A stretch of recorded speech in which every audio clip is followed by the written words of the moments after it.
से एक आप सबका स्वागत करता हूं अपने इस नए लेक्चर सीरीज़ 152 में, जहां पे हम लोग ग्रेडियंट और नॉर्मल को देखेंगे। तो सबसे पहले तो ये कि हमारा टेबल ऑफ कंटेंट्स क्या है, हम लोग इस यूनिट में क्या पढ़ने वाले हैं उसको देख लेते हैं। इसमें हम लोग स्केलर पॉइंट फंक्शन देखेंगे। इस लेक्चर में हम लोग वेक्टर डिफरेंशियल ऑपरेटर को भी देखेंगे। हम लोग ग्रेडियंट और नॉर्मल को समझने की कोशिश करेंगे। हम लोग ग्रेडियंट का फिजिकल सिग्निफिकेंस देखेंगे। यूनिट नॉर्मल वेक्टर का मतलब क्या होता है और कैसे इसको कैलकुलेट करते हैं ये भी देखेंगे।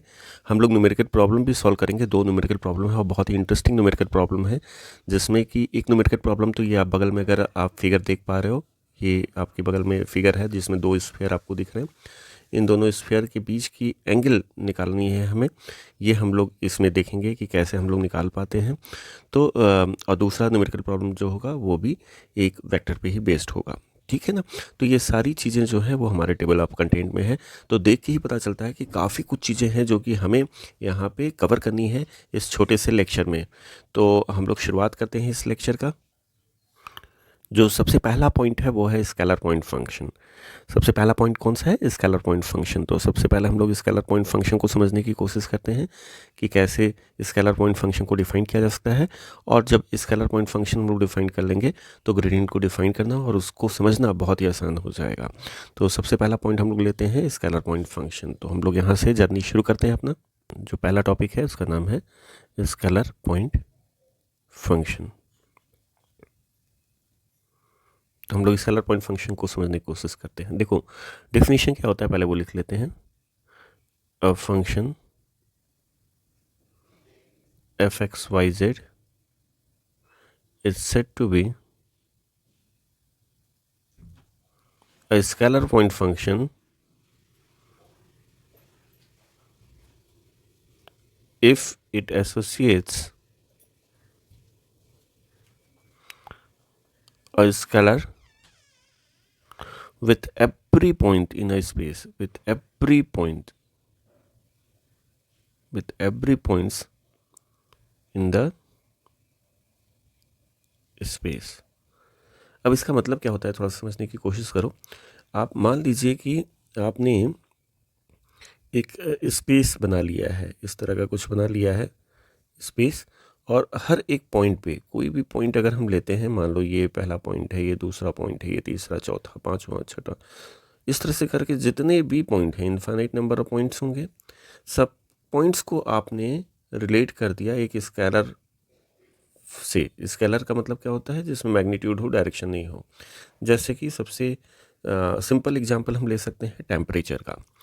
टेम्परेचर मान लीजिए आपने लिख दिया कि यहाँ पे टेम्परेचर जो है वो है आपका 40 डिग्री सेल्सियस। कितनी है? 40 degree Celsius.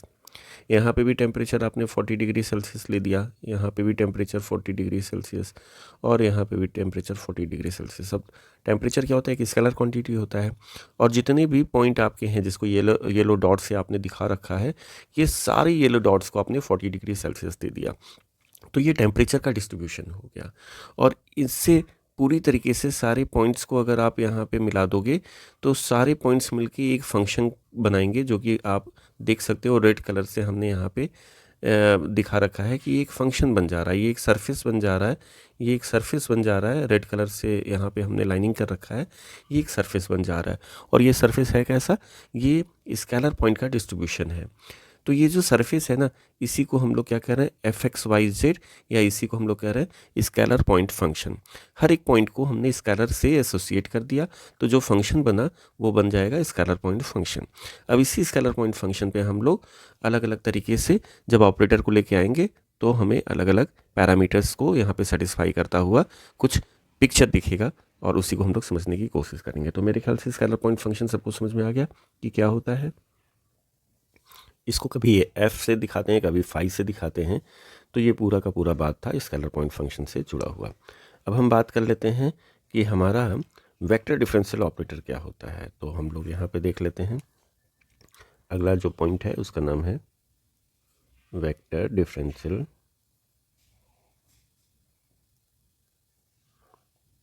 Operator. Vector differential operator, देखो वेक्टर डिफरेंशियल ऑपरेटर क्या होता है, हम बल्कि इसको ऐसे डिफाइन ही कर लेते हैं। The vector differential operator is denoted by del, और नेबुला इसको आप कह सकते हो, नेबुला या डेल इसको कहते हैं, and can be given by, इसको आप डिफाइन कर सकते हो कैसे, डेल जो है, इसको डेल या नेबुला हम लोग पढ़ते हैं, इसी को ऑपरेटर कहते हैं वेक्टर फील्ड में। आई डेल ओवर डेल एक्स, आई क्या है, एक यूनिट वेक्टर का कंपोनेंट है एक्स डायरेक्शन में। जे डेल ओवर डेल वाई, जे क्या है, फिर से यूनिट वेक्टर का कंपोनेंट है किधर, जे डायरेक्शन में, यूनिट वेक्टर है एक तरह से ये वाई डायरेक्शन में। आई क्या है, यूनिट वेक्टर है आपका एक्स डायरेक्शन में, और जे क्या है, वाई डायरेक्शन में। इनका अगर हम मैग्नीट्यूड की बात करें तो यूनिट वेक्टर का मैग्नीट्यूड क्या होता है, 1 होता है। इस तरह से के क्या है, एक यूनिट वेक्टर है जेड डायरेक्शन में। तो ये हमारा जो वैल्यू होगा ना, इसी को हम लोग कहते हैं नेबुला, या हम लोग कहते हैं इसको क्या, हम लोग इसको कहते हैं वेक्टर डिफरेंशियल ऑपरेटर, ठीक है ना। और ये एक वेक्टर क्वांटिटी है, क्यों, क्योंकि यूनिट वेक्टर आई जे के यहाँ पे जुड़े हुए हैं किसके साथ, डेरिवेटिव के कंपोनेंट के साथ, ठीक है। तो ये वेक्टर डिफरेंशियल ऑपरेटर हो गया।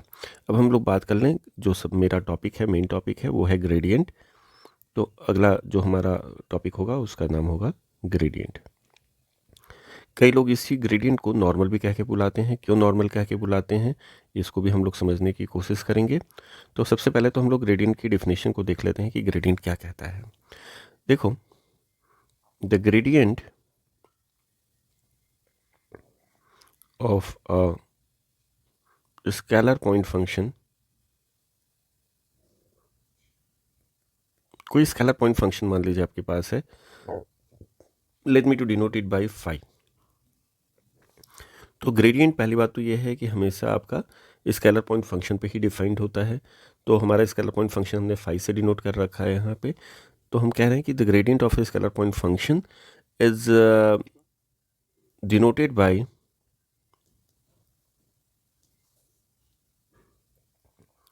ग्रेड फाई से, कुछ लोग दिखाते हैं, कुछ लोग इसको ऐसे लिख देते हैं, ग्रेड फाई लिख देते हैं, ठीक है ना, जैसे भी आप लिख सकते हो। And can be defined as, देखो आपने अभी थोड़ी देर पहले देखा कि नेबुला जो होता है या डेल जो होता है एक ऑपरेटर होता है, ऑपरेटर है यहाँ पे आपका डेल, और फाई क्या है, फाई एक फंक्शन है, कैसा फंक्शन है, स्केलर पॉइंट फंक्शन है। तो जब डेल को हम स्केलर पॉइंट फंक्शन पे ऑपरेट करवाते हैं ना, तो जो भी हमारा आउटपुट होता है उसको हम लोग ग्रेडियंट कह के बुलाते हैं। ग्रेडियंट होता क्या है, क्या इसका मतलब होता है, ये हम लोग बाद में समझेंगे। फिलहाल हम लोग दो यहाँ पे क्वांटिटी है, एक तो डेल है, डेल का मतलब हम लोग जानते हैं आई डेल वाई डेल एक्स होता है, जे डेल बाई डेल वाई होता है, और के डेल ओवर डेल जेड होता है, ये सबको पता है, दिस इज योर डेल। और फाई क्या होता है, फाई आपका एक स्केलर पॉइंट फंक्शन है। तो अगर ऑपरेट करवाओगे तो ये देखने में हो जाएगा I phi over del x, J del phi over del Y, K del phi over del Z, ये आपकी वैल्यू हो जाएगी डेल फाई की, ठीक है। यही क्या है आपका, ये ग्रेडियंट का डेफिनेशन है। इसको आप कह सकते हो कि ये क्या है, ये आपका ग्रेडियंट का डेफिनेशन है, इसी को हम लोग ग्रेडियंट कहते हैं। मेरे ख्याल से ये बात समझ में आ गई कि ग्रेडियंट क्या होता है। अब हम लोग इसमें ये देख लें कि कभी कभी पूछा जाता है कि ग्रेडियंट स्केलर क्वांटिटी होता है या वेक्टर क्वांटिटी होता है। तो अगर आप देखोगे कोई भी क्वांटिटी जिसमें कि यूनिट वेक्टर लगा होता है आई जे के फॉर्म में या किसी भी फॉर्म में, तो हम लोग उसको स्केलर ना कह के वेक्टर कहते हैं, क्योंकि वेक्टर का डिफिनीशन ही क्या होता है, अगर मैग्नीट्यूड के साथ साथ उसमें डायरेक्शन भी इन्वॉल्व होता है तो हम लोग ऐसे क्वांटिटी को स्केलर ना कह के वेक्टर कहते हैं। स्केलर में केवल मैग्नीट्यूड होता है। तो अगर आप ग्रेडियंट देखोगे तो ग्रेडियंट में आई जे के यूनिट वेक्टर जुड़ गए हैं, यूनिट वेक्टर डायरेक्शन दे दिए, ठीक है ना। तो डायरेक्शन इन्वॉल्व हो गया मैग्नीट्यूड में। मैग्नीट्यूड क्या है, जो ये function del phi over del x है, del phi over del y है, del phi over del z है, ये कोई मैग्नीट्यूड देगा, और साथ में यूनिट वेक्टर आई जे के जुड़ गया। तो ग्रेडियंट क्या है, एक वेक्टर क्वांटिटी है। तो ये बहुत ही इंपॉर्टेंट क्वेश्चन अक्सर पूछा जाता है कि ग्रेडियंट क्या है। तो आप बताओगे the gradient is a vector quantity. The gradient is what? Gradient is a vector quantity. बहुत इंपॉर्टेंट रिमार्क है। अब बात आती है कि भाई इसका फिजिकल सिग्निफिकेंस क्या है, तो हम लोग जल्दी से देख लेते हैं कि इसका फिजिकल सिग्निफिकेंस क्या हो सकता है ग्रेडियंट का।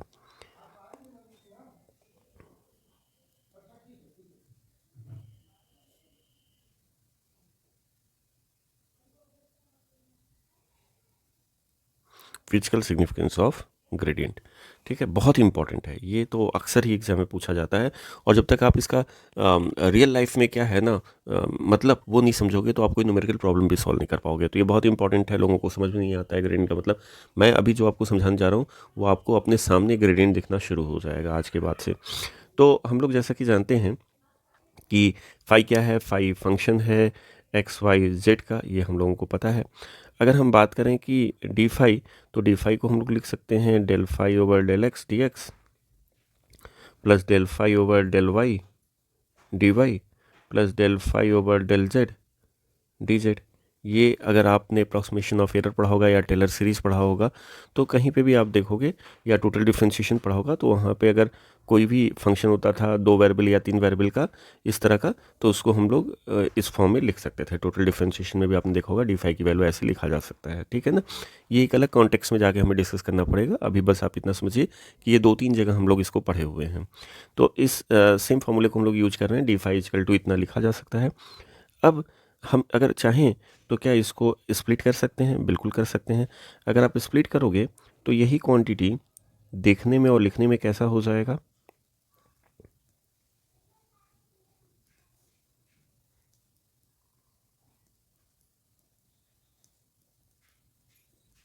ये ऐसा हो जाएगा। देखो, अगर आपने डॉट प्रोडक्ट लगा दिया तो आई डॉट आई क्या होगा? आई डॉट आई, ये आई और ये आई 1 हो जाएगा। आई डॉट आई 1 होता है।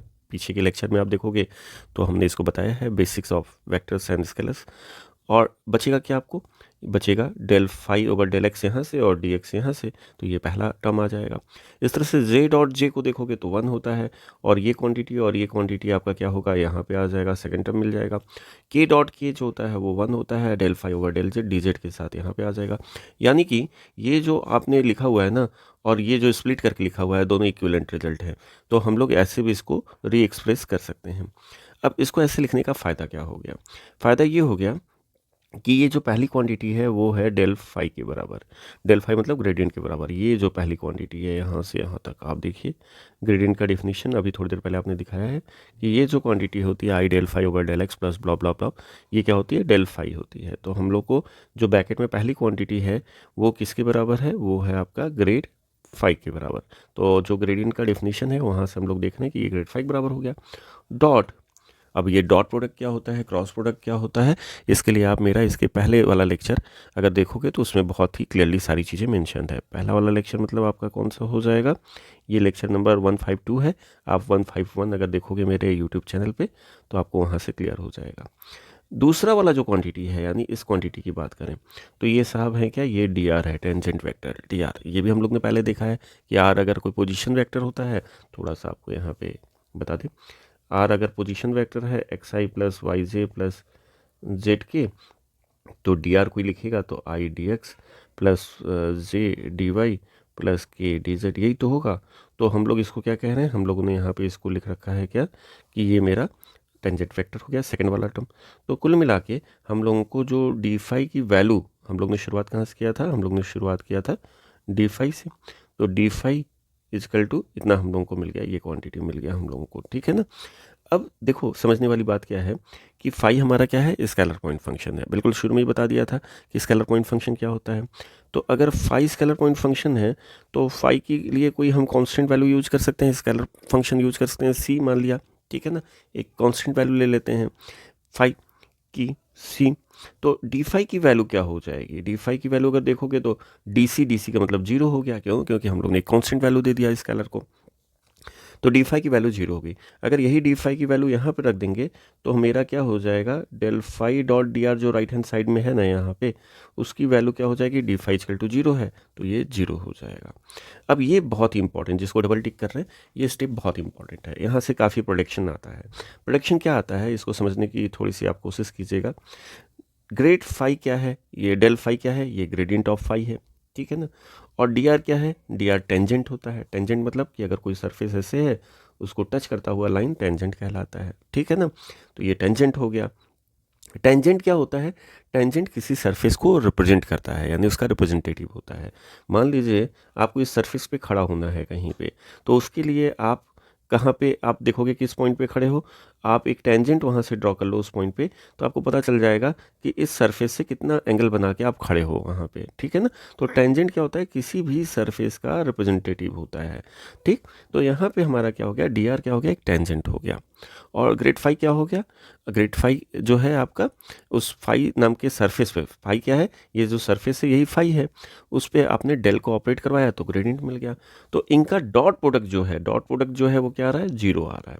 अगर आपको याद करवाएं, हम थोड़ा सा रिकॉल करिए कि डॉट प्रोडक्ट जो हमने पीछे 151 लेक्चर जरूर देख लीजिएगा, लेक्चर नंबर 151 ये बहुत इंपॉर्टेंट है। यहाँ से आपको डॉट प्रोडक्ट, क्रॉस प्रोडक्ट, ये सब बिल्कुल दिखने लगेगा।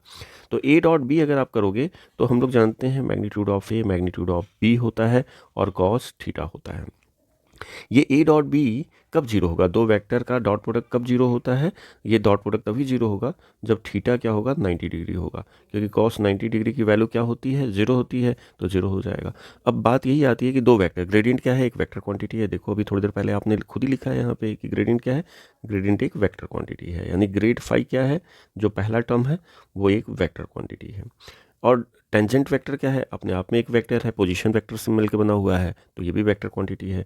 दो वेक्टर क्वांटिटी का डॉट प्रोडक्ट, यहाँ पे देखो डॉट प्रोडक्ट यहाँ दिख रहा है, दो वेक्टर क्वांटिटी का डॉट प्रोडक्ट जीरो कब होगा, जब वो दोनों 90 डिग्री पे होंगे। 90 डिग्री पे होंगे मतलब क्या होंगे, दोनों एक दूसरे के परपेंडिकुलर होंगे। तो यहाँ से कंक्लूजन निकलता है, क्या कंक्लूजन निकलता है कि ग्रेड फाई और ये टेंजेंट वेक्टर डी आर जो है, ये दोनों क्या हैं, grad phi and d r both are perpendicular to each other, दोनों एक दूसरे के परपेंडिकुलर हैं। बात समझ में आ गई, दोनों एक दूसरे के परपेंडिकुलर हैं। अब देखिए डी आर क्या बताता है, डी आर किसी सरफेस को रिप्रेजेंट करता है, यानी सरफेस ही है। तो ग्रेड फाई जो है हम कह सकते हैं, ग्रेड फाई जो है डी आर का मतलब सरफेस को रिप्रेजेंट करने वाला, यानी सरफेस खुद। तो ग्रेड फाई जो है किसी भी सरफेस के परपेंडिकुलर होता है, परपेंडिकुलर मतलब नॉर्मल होगा। तो हम यहाँ पे ये भी कह सकते हैं कि ग्रेड फाई जो है इस सरफेस के परपेंडिकुलर है, इस सरफेस के नॉर्मल। परपेंडिकुलर के लिए दूसरा सिनोनिम क्या होता है, नॉर्मल। तो ग्रेड फाई का मतलब क्या है, ग्रेडियंट ऑफ अ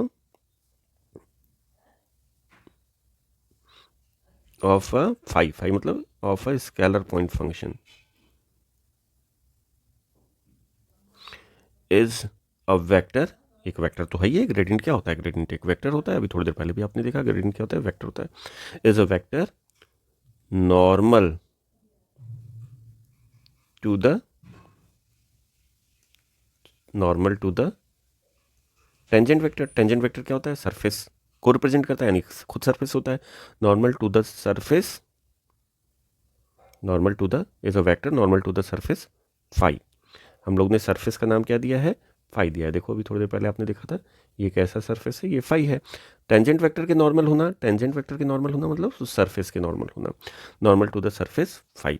यानी ग्रेडियंट क्या होता है, ग्रेडियंट हमेशा ही समझ जाओ, अगर कोई भी आपको सरफेस दिया हो तो उसके नॉर्मल जो वेक्टर होगा उसको हम लोग क्या कहेंगे, ग्रेडियंट कहेंगे। क्या कहेंगे, ग्रेडियंट कहेंगे।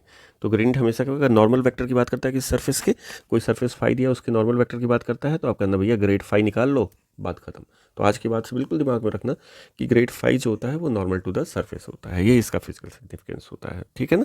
मेरे ख्याल से सबको क्लियर हो जा रहा है कि ग्रेडियंट क्या होता है। अब जो अगला पॉइंट होगा इसमें, उसका नाम है यूनिट नॉर्मल वेक्टर। तो हम लोग यूनिट नॉर्मल वेक्टर को भी एक बार समझ जाते हैं, फिर उसके ऊपर बेस्ड कुछ न्यूमेरिकल प्रॉब्लम को देखेंगे कि क्या होता है। तो जल्दी से हम लोग यूनिट नॉर्मल वेक्टर को देख लेते हैं।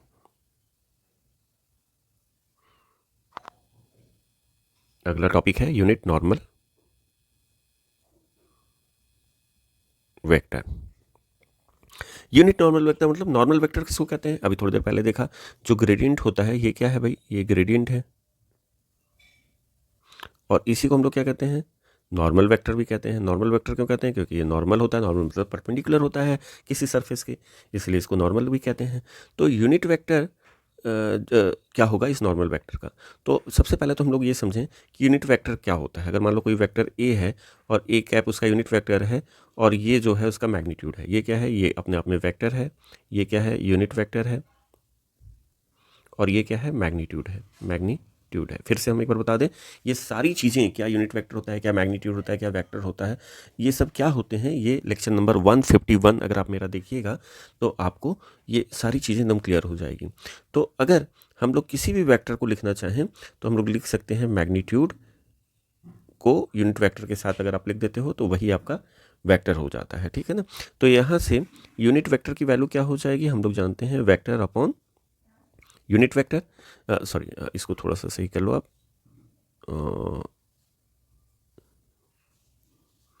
Vector upon magnitude of the vector. देखो यहाँ से मैग्नीट्यूड ऑफ वेक्टर को आप राइट लेफ्ट हैंड साइड में ले जाओगे तो ये हो जाएगा। तो हमारे पास जो नॉर्मल वेक्टर है वो क्या है, grad phi normal vector. Normal vector का मैग्नीट्यूड क्या होगा, ग्रेड फाई क्या है, एक वेक्टर क्वांटिटी है, इसका मैग्नीट्यूड क्या होगा, मॉड ऑफ ग्रेड फाई कर दो। तो यही क्या होगा, ये नॉर्मल वेक्टर का यूनिट वेक्टर कहलाएगा, यानी इसको हम लोग क्या कहते हैं, unit normal vector. Normal vector, normal vector का यूनिट वेक्टर क्या होगा, वो होगा grad phi normal vector upon इसका मैग्नीट्यूड, इसका मैग्नीट्यूड। तो आप इसको प्लीज़ आज के बाद से एकदम याद कर लीजिए कि अगर आज के बाद से कोई पूछता है यूनिट नॉर्मल वेक्टर क्या होता है, तो आपको पता है ग्रेड फाई वेक्टर है, उसी का यूनिट वेक्टर निकालना है, तो upon magnitude of grad phi कर दोगे, आपको यूनिट नॉर्मल वेक्टर आ जाएगा। मेरे ख्याल से बिल्कुल क्लियर है। अब हम लोग दो इंपॉर्टेंट क्वेश्चंस लेते हैं, उसको करने की कोशिश करते हैं। पहला, ये बहुत इंपॉर्टेंट क्वेश्चन है, न्यूमेरिकल प्रॉब्लम को देखते हैं। ये कह रहा है कि find the angle of intersection. क्या कह रहा है, एंगल ऑफ इंटरसेक्शन आपको निकालना है, किसके लिए, दो स्फीयर दिया हुआ है, ये पहला स्फीयर है और ये दूसरा स्फीयर है, इन दोनों के बीच का एंगल आपको निकालना है, और किस पॉइंट पे, ये इस पॉइंट ऑफ इंटरसेक्शन पे निकालना है, ठीक है ना। अब इसको समझने के लिए हम लोग एक फिगर यहाँ पे ले रखे हैं। मेरे ख्याल से ये फिगर जो है वो कॉन्सेप्ट को बहुत ज़्यादा क्लियर कर देगा। ये फिगर जो है ना, ये हमारे कॉन्सेप्ट को बहुत ज़्यादा क्लियर कर देगा। तो आइए हम लोग देखते हैं कि ये फिगर क्या कहता है। यहाँ पे देखो हमारे पास दो स्फीयर हैं, ये स्फीयर तो घूमते फिरते स्फीयर हैं, तो हम लोग इसको देखें, ये दो स्फीयर हमारे पास हैं और ये दोनों स्फीयर एक दूसरे को इंटरसेक्ट कर रहे हैं। अगर आप देख पा रहे हैं तो एक दूसरे को इंटरसेक्ट भी कर रहे हैं। ये थोड़ा सा इसको फिर से देखिए, ये दो स्फीयर हैं, ये दोनों एक दूसरे को इंटरसेक्ट कर रहे हैं। भाई दोनों एक दूसरे को टच करेंगे तो क्या करेंगे, इंटरसेक्ट भी करेंगे। तो अगर ये दोनों एक दूसरे को इंटरसेक्ट कर रहे हैं तो यहाँ पर हमें इसकी बीच का इंटरसेक्टिंग पॉइंट मिलेगा। उस इंटरसेक्टिंग पॉइंट को हमें थोड़ा सा कंसिडर करते हुए वैल्यू निकालना है। इस पॉइंट पे इंटरसेक्ट कर रहे हैं, ठीक है ना, इस पॉइंट पे अगर हम इसको रेड कलर से दिखाएं तो शायद जल्दी आपको समझ आएगा। इस पॉइंट पे तो एक तो यहाँ पे आप देखोगे कि अगर टेंजेंट ले लेते हो यहाँ पे, तो एक टेंजेंट ऐसा मिलेगा, एक टेंजेंट ऐसा मिलेगा यहाँ पे। लेकिन प्रॉब्लम ये है कि टेंजेंट को निकालना थोड़ा सा ज़्यादा कठिन काम होता है।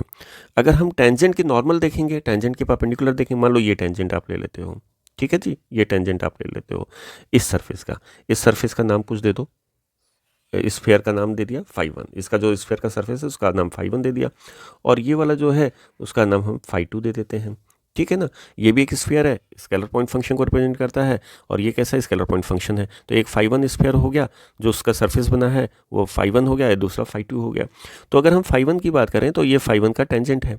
अब टेंजेंट के नॉर्मल अगर आप ड्रॉ करते हो, मान लीजिए टेंजेंट का नॉर्मल क्या है, इसी को ले लीजिए, ये नॉर्मल हो गया, ठीक है, ये नॉर्मल हो गया, किसके, φ1 के परपेंडिकुलर हो गया, तो इसको हम लोग नाम दे देंगे ग्रेड φ1।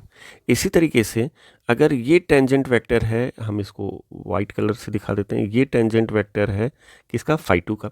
तो φ2 के परपेंडिकुलर अगर हम वेक्टर लेते हैं तो ये मान लो ये परपेंडिकुलर ले लिया, ये क्या हो गया, ये हो गया ग्रेड φ2। ये क्या है, ये परपेंडिकुलर है किसका, अगर मान लो ये आपका स्फीयर है तो इस स्फीयर के परपेंडिकुलर क्या हो जाएगा, φ2 स्फीयर का नाम है, और ग्रेड φ2 क्या होगा, ग्रेड का मतलब ये अभी हमने थोड़ी देर पहले समझा कि ग्रेडियंट का मतलब कहता है नॉर्मल टू द सरफेस। तो φ2 सरफेस के, ये φ2 सरफेस है, φ2 सरफेस के परपेंडिकुलर क्या है, आपका ग्रेड φ2 है, ग्रेड φ2 है। तो एक तो ग्रेड φ1 मिल गया और दूसरा मिल गया ग्रेड φ2। अब हमें करना क्या है कि इसके स्फीयर के पॉइंट ऑफ इंटरसेक्शन जो भी है वहाँ पे एंगल निकालना है, यानी ये पॉइंट ऑफ इंटरसेक्शन है और इसकी वैल्यू भी दिया हुआ है, इसकी वैल्यू कितना दिया है, 4 - 3 2। तो मान लिया कि ये पॉइंट ऑफ इंटरसेक्शन जो है ना उसकी वैल्यू 4 - 3 टू जो दिया हुआ है वहाँ पे हमने देखा कि दो हमें आराम से नॉर्मल वेक्टर मिल गए, इनके बीच का एंगल यही हमें निकालना है थीटा, यही हमें थीटा निकालने को कहा गया है इस क्वेश्चन में। तो मेरे ख्याल से ये कॉन्सेप्ट क्लियर हो रहा है सबको कि कैसे हम लोग इसको निकालेंगे, ठीक है ना। फिर से देख लीजिए, ये दो स्फीयर थे, स्फीयर के बीच में हमने एंगल निकालना था पॉइंट ऑफ इंटरसेक्शन पे, दोनों एक दूसरे को इंटरसेक्ट कर रहे थे, ठीक है ना।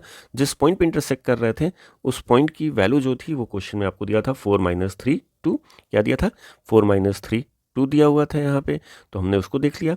हमें यहाँ पे एंगल थीटा निकालना था, थीटा के लिए हम लोग ने दो नॉर्मल वेक्टर लिया, एक तो फाई 2 पे लिया, एक फाई 1 पे लिया। जो फाई 1 पे नॉर्मल वेक्टर था उसका नाम था ग्रेड फाई 1, आप फिगर में देखिए ग्रेड फाई 1, और जो फाई 2 पे लिया उसका नाम था ग्रेड फाई 2। तो ऐसे करके हम लोगों ने दो नॉर्मल वेक्टर निकाल लिया, और दो नॉर्मल वेक्टर जो हमारे पास हैं ग्रेड फाई 1 ग्रेड फाई 2, उनके बीच का एंगल ऑफ इंक्लिनेशन कितना है थीटा, यही हमें निकालना है इस क्वेश्चन में। कितना मज़ेदार क्वेश्चन है। अब ज़रा हम लोग इसके सोल्यूशन को जाके देखते हैं।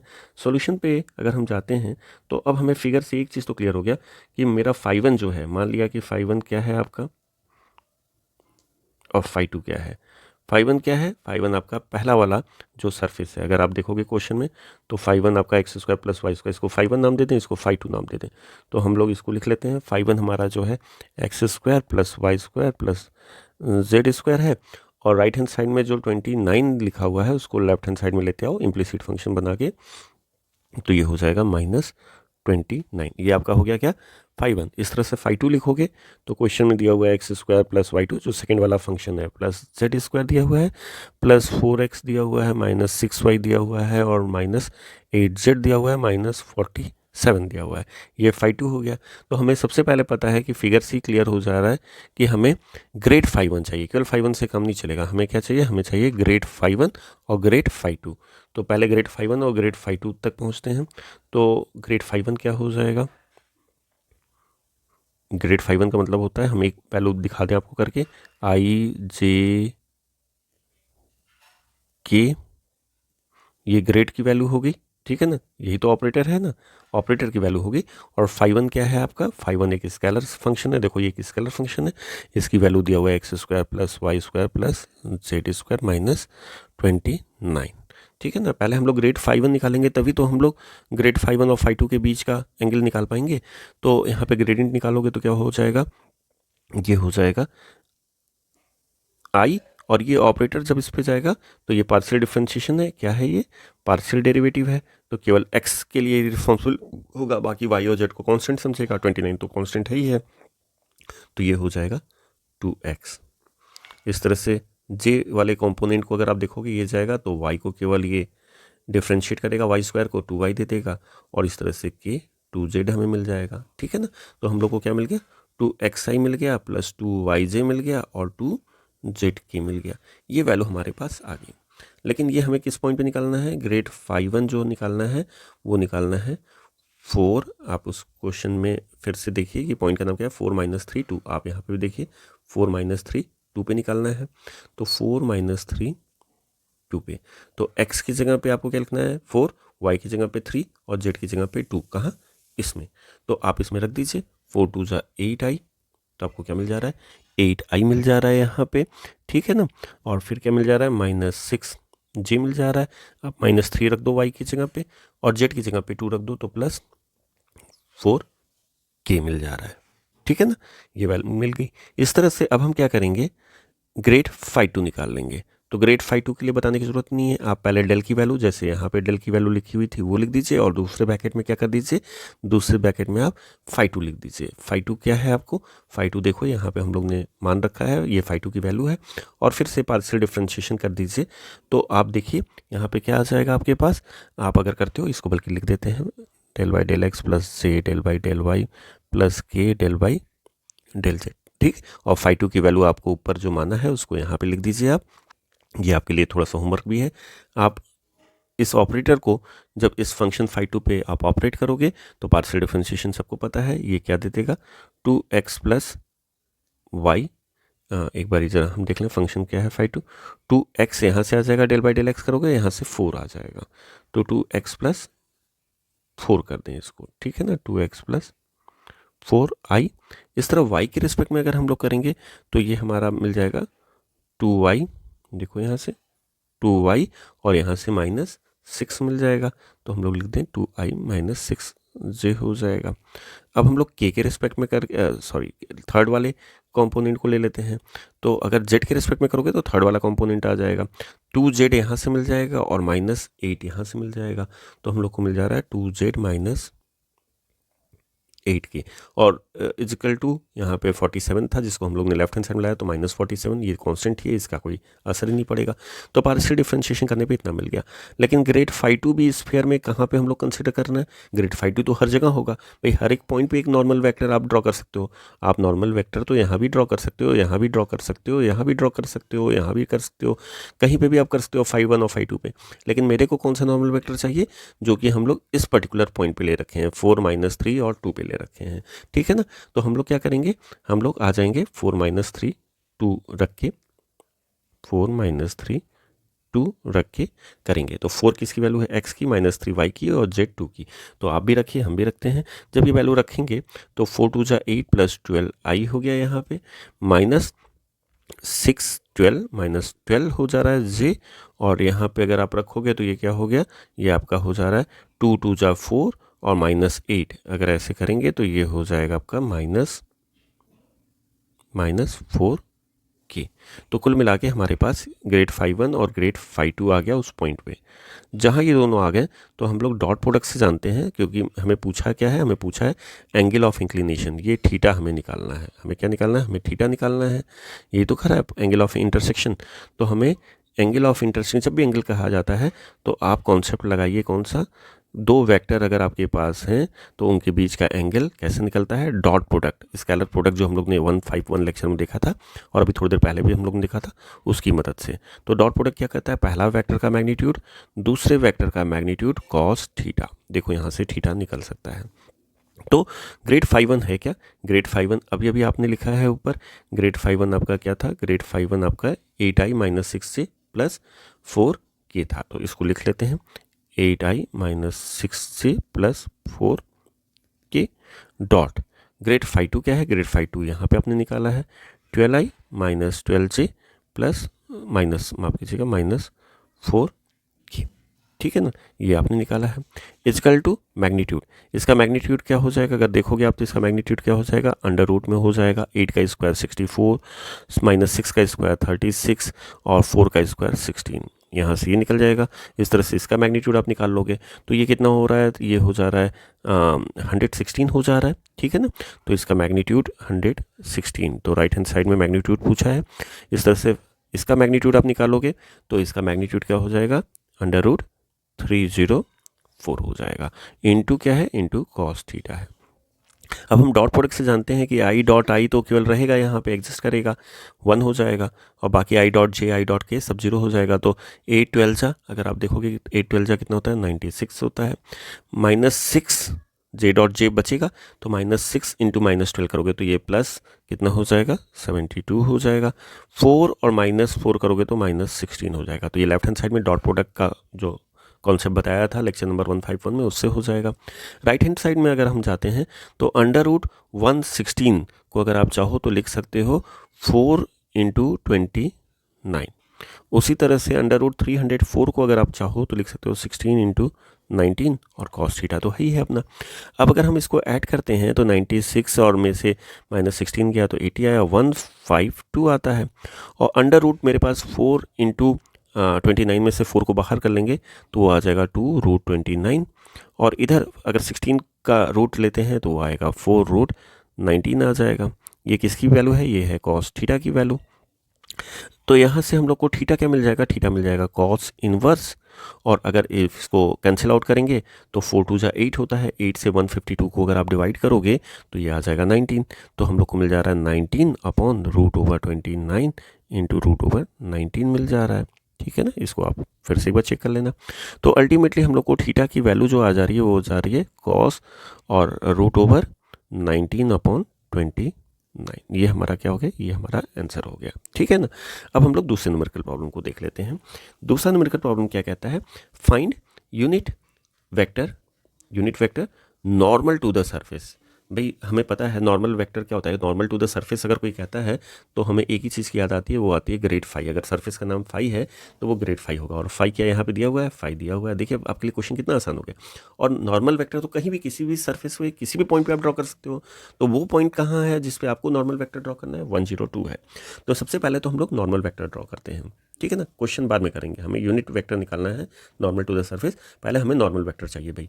तो सोल्यूशन में पहला काम तो ये हो गया कि नॉर्मल वेक्टर निकालो, normal vector to the surface. तो नॉर्मल वेक्टर जो होता है हमें पता है वो क्या होता है, ग्रेड फाई होता है। ग्रेड फाई का मतलब क्या होता है, डेल फाई। डेल फाई का मतलब क्या होता है, i del by del x, J del by del y, और plus k del by del Z. ये तो डेल होता है, आपको पता है वेक्टर डिफरेंशियल ऑपरेटर, अभी थोड़ा देर पहले हमने उसको डिफाइन किया। और फाई है क्या यहाँ पे, फाई आपने अभी थोड़ी देर पहले माना है कि फाई है क्या, x square y plus 2xz² minus 8, यही तो फाई है। तो फाई को यहाँ पे लिख लेते हैं, x square y plus 2xz² minus 8, ये मेरा क्या है, ये फाई की वैल्यू है, ठीक है ना। अब पार्शियल डिफरेंशिएशन से अगर इस फंक्शन को आप डिस्ट्रीब्यूट करोगे तो ये फंक्शन इस पे भी आएगा, ये फंक्शन इस पे भी आएगा, ये फंक्शन इस ऑपरेटर पे भी आएगा। तो हमें ग्रेड फाई की जो वैल्यू मिल रही है वो इंपॉर्टेंट है कि कैसे मिल रही है। तो आप देखोगे ग्रेड फाई अगर कर रहे हो तो आपको क्या मिल जा रहा है यहाँ पे, 2xy, देखो डेल बाई डेल एक्स करोगे तो 2xy मिलेगा, और यहाँ पे जाएगा तो 2z² मिल जाएगा, ठीक है ना। ये क्या हो गया, ये आई के लिए मैग्नीट्यूड हो गया कंपोनेंट उसका। उस तरह से अगर y के रिस्पेक्ट में हम करेंगे इस फंक्शन को डिफरेंशिएट पार्शियली, तो ये आपको दे देगा एक्स स्क्वायर, केवल एक्स स्क्वायर मेरे को यहाँ पे दिख रहा है, एक्स स्क्वायर जे। और जब ये वाला जाएगा तो केवल जेड के रिस्पेक्ट में करेगा पार्शियली डिफरेंशिएट, और ये मिल जाएगा 4xz के, आपको ये दे देगा 4xz के। तो ये के लिए हो गया, ठीक। जहाँ ये मिला ये तो ग्रेड फाई मिल गया, यानी नॉर्मल वेक्टर मिल गया। लेकिन नॉर्मल वेक्टर किसी भी पॉइंट पे हो सकता है, तो मेरा जो पॉइंट है उसका नाम है 102। तो हमें ग्रेड फाई निकालना था किस पे, 102 पे निकालना था। तो x की जगह 1, y की जगह 0 और z की जगह 2 हम लोग रख दें इसमें। जहाँ रखोगे तो आपको इसकी वैल्यू जो हो जाएगी 8i प्लस जे प्लस 2 के हो जाएगा, आप रख के देख लो यहाँ पे। तो भाई साहब ये तो हो गया normal vector at this point. लेकिन हमसे क्वेश्चन पूछा है find unit vector normal to the surface, हमें इस नॉर्मल वेक्टर का यूनिट वेक्टर निकालना है। तो आपको जब हमने क्लास शुरू किया था तो सबसे पहले ही बता दिया था कि यूनिट वेक्टर होता क्या है। देखो यूनिट नॉर्मल वेक्टर क्या होता है, नॉर्मल वेक्टर अपॉन उसका मैग्नीट्यूड। तो अब उससे आप इसकी मदद से आप आराम से निकाल सकते हो। तो हम लोग इस क्वेश्चन में अगर देखेंगे तो यहाँ पे यूनिट नॉर्मल वेक्टर, भाई अब आप सीख के आए हो, सीख के क्या आए हो, आप देख के आए हो पिक्चर की तरह। तो ये हो जाएगा 8i plus j plus 2k, और इसका मैग्नीट्यूड, मैग्नीट्यूड क्या होता है, अंडर रूट में 8 का स्क्वायर, यहाँ पे 1 है जे का मैग्नीट्यूड, सॉरी जे का मैग्नीट्यूड नहीं, जे के कंपोनेंट। तो यहाँ पे क्या हो जाएगा, उसका स्क्वायर, 1 का स्क्वायर 1 ही होता है, और 2 का स्क्वायर यहाँ पे क्या हो जाएगा, 2 का स्क्वायर, ये 2 कैसे हो गया, यहाँ पे अगर हम लोग रखेंगे 4 1 2, इसको प्लीज़ आप करेक्ट कर लीजिए, ये 8 आएगा, यहाँ पे क्या आएगा, 8 आएगा। तो यहाँ पे भी 8 हो जाएगा, तो ये हो जाएगा 64, ठीक। तो हमारे पास क्या आ गया, 8i plus j plus 8k upon under root 64, 64 128 plus 1 129 answer. ये हमारा नॉर्मल वेक्टर हो गया। मेरे ख्याल से आज जितने भी पॉइंट्स थे वो आपको समझ में आया होगा। मेरा जो टॉपिक था और मेरा जो ऑब्जेक्टिव था वो इन सारे टॉपिक्स को कवर करना था। कई टॉपिक्स थे लेकिन सबको हम लोग ने कवर करने की कोशिश की आज। तो आज के लिए बस इतना ही, कल हम लोग फिर मिलेंगे एक दूसरे टॉपिक के साथ। तब तक के लिए नमस्कार।